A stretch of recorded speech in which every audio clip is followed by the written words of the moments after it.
The Midwest was formed by explorers, those who were willing to risk everything to see a better future. While our lands are still rich with agriculture, we are more than just flyover country.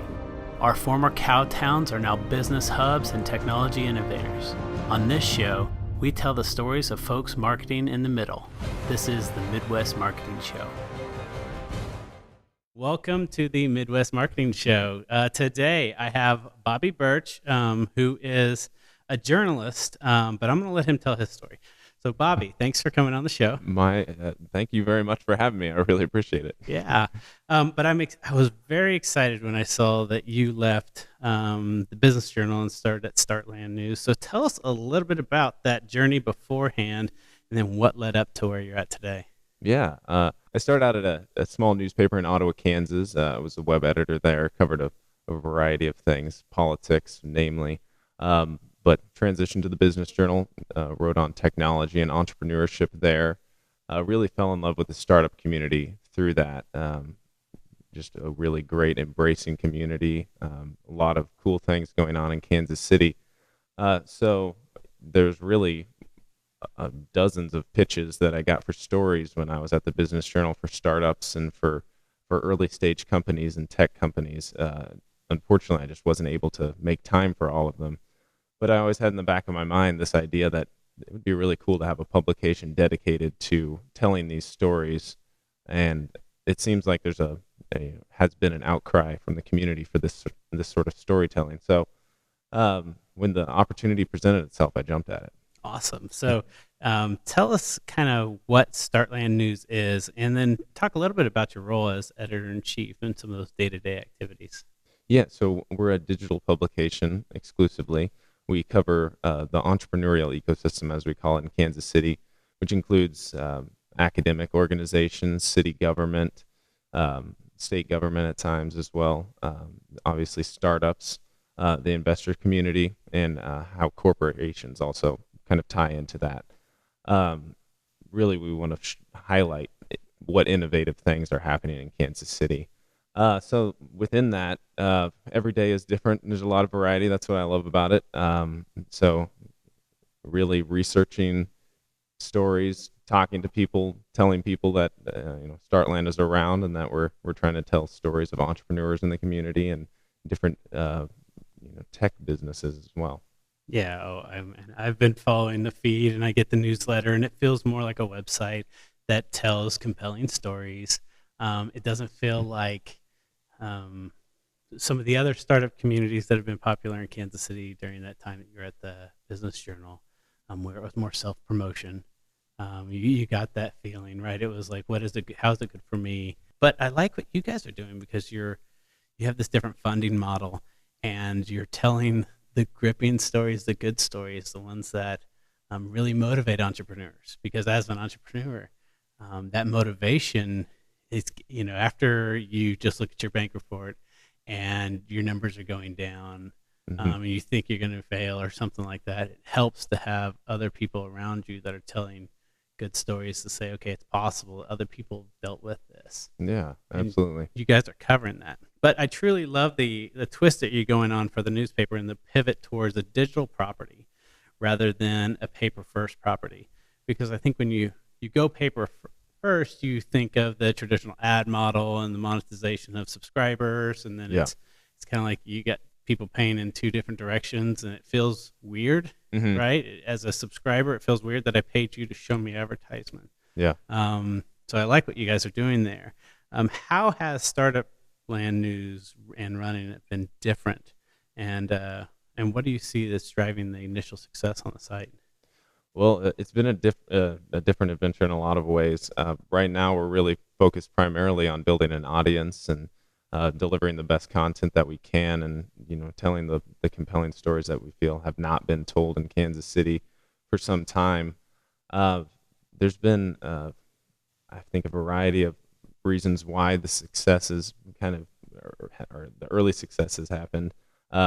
Certainly the community, I feel like, has had an outcrying for this content, like I had mentioned, and people have often thanked us for just telling their story, or even at times offered to help us with a variety of things, from producing content to helping us produce videos to, becoming a sponsor eventually. But also, I think our team has really been ingrained in this community, and we have a stake in it. So I think that also gives us kind of a little bit of an advantage. We're kind of boots on the ground, so to speak, within this community. So we're able to hear conversations that our competitors just aren't able to, and capitalize on those quickly. So I work at a co-working space, which is basically a dream spot for my position, because I just go grab a cup of coffee and I hear somebody saying, "Hey, I just raised a round," or it's like partnering a lawyer with working this. out of the back of an ambulance. Exactly. Yeah. I love that, and the gripping stories has definitely been one of those cool things, because you could tell you still have the journalist approach. You're not the marketer trying to figure out how to tell stories. You know how to tell stories. You're gathering information. You're helping entrepreneurs tell better stories. So tell us what one of your favorite stories has been since you've been at Startup, and how it would have been hard to do that at a traditional paper.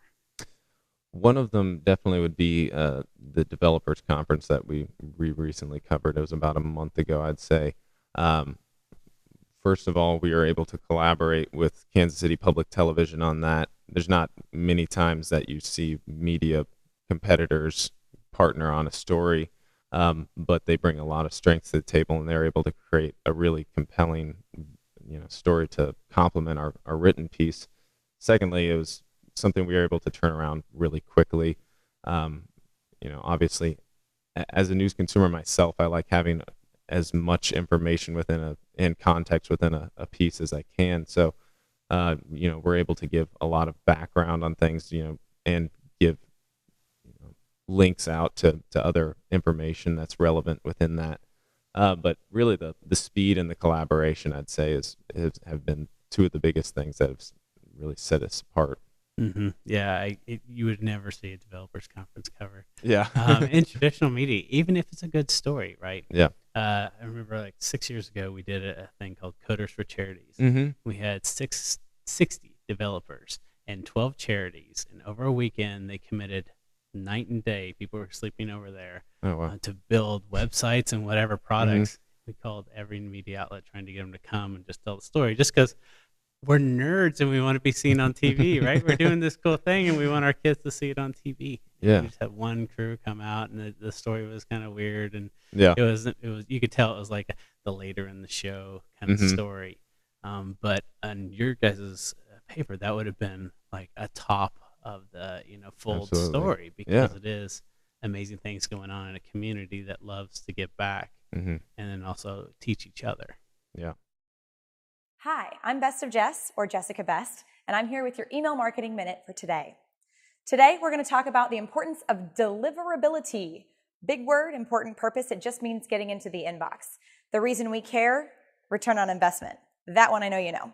So let's talk about it. Deliverability, or getting into the inbox, the unknown problem with the email marketing world. The dirty secret of email marketing is just because you sent it doesn't mean it had to go anywhere. Inboxes like Yahoo or Gmail get to decide whether they deliver you to the inbox or not. And this isn't a bounce. They're not going to bounce you out. They're actually just not going to deliver you. According to Return Path, in the US at least, 85% of all valid email marketing makes it to the inbox. Now, this isn't spam. This is actual email marketers checking whether they're making it to the inbox. Another 6% goes to the junk folder or through a spam filter and gets stuck. And the rest, 9%, goes missing on average. And again, this is the US numbers. Globally, these numbers fluctuate depending on the country. But 9% is completely missing. And again, these aren't a bounce. You don't know these didn't get through, except for that these people didn't have a chance to buy. So let's do a little math here. I'll help you out with the math. These are our subscribers. 85% of them are successfully receiving the email in their inbox, and each of those are buying $100 worth of merchandise, or $8,500. Okay, 85% purchase rate or purchase ability is not the same as 100%. So what happens if we could get through to the additional 15%, or the additional people that are not getting it in their inbox? If all other things being equal, we could actually increase that 85% return on investment to 100% return on investment, or at least 100% opportunity for return on investment. Okay, so I've sold you. How do you get into the inbox? What's keeping us from the inbox? First, content. We talked a little bit about this last episode, but the content of your email needs to be a good balance of image and text. That can be one of the most important ways to make sure you're getting in the inbox. If junk filters see that you're all image, they actually assume that you have something to hide, and they might stick you in that spam filter anyway. The other opportunity that you have with your content is to make sure that you don't use all caps, which, let's face it, is a bad idea anyway. You don't use percent signs or exclamation points in every single sentence. Your font isn't too big or too red or white font against a white background. So keep an eye on your content. There are a lot of really good resources out there to test to see if your content is spammy, including companies like ReturnPath or Litmus. The other piece of your inbox placement, though, your deliverability relies on your content, but also your reputation as a marketer. It's actually the first time since high school that your reputation matters. In this case, you do have some control over it. Your reputation is made up of the people on your list, both who they are, whether they're engaging, and how they got on your list. Did you ask people's permission to email them? If not, they have the ability to hit that spam button and call you a spammer, even if you think you're playing by the rules. Too many people mark you as spam? Yahoo assumes you are. The other piece of your reputation is time. Time can be on your side or not. There are two pieces of this. First is your frequency. Sending too often or sending not often enough can actually negatively impact your sender reputation. The other piece of that is the age of your list. If you have had subscribers on your list for 8 years, you might check the last time they actually engaged with your email. It's likely it's not in the recent 12-month period. Clean those old people off of your list, not old people, the people who have been on your list for too long, and make sure that your list is made up of the most engaged subscribers possible. The more your subscribers engage positively with your email, the better chance you have at making it through to their inbox every time. So that's it. You get your content in order, you keep good track of your reputation, and there's a lot more to that, I'm sure. And then hopefully we're getting through to 100% of people's inboxes instead of just 85. If we do that, if we get through to 100% of people's inboxes, all other things being the same, this is before we test for better subject lines or better content or a red button versus a blue button, if we just get through to people's inboxes that we didn't know we were not getting through to before, we can do a 17% increase to our return on investment just by manipulating the numbers. So if 17% return on investment sounds good to you, make sure you're keeping an eye on your deliverability. So we have a section called the threes, and here's where we ask for 3 tips or pieces of advice or whatever we can think of that fits in a 3 category. But I see a lot of journalists coming out of college, and they'll come out of J school or something like that, and then they look towards the papers, and they're not finding a lot of opportunity.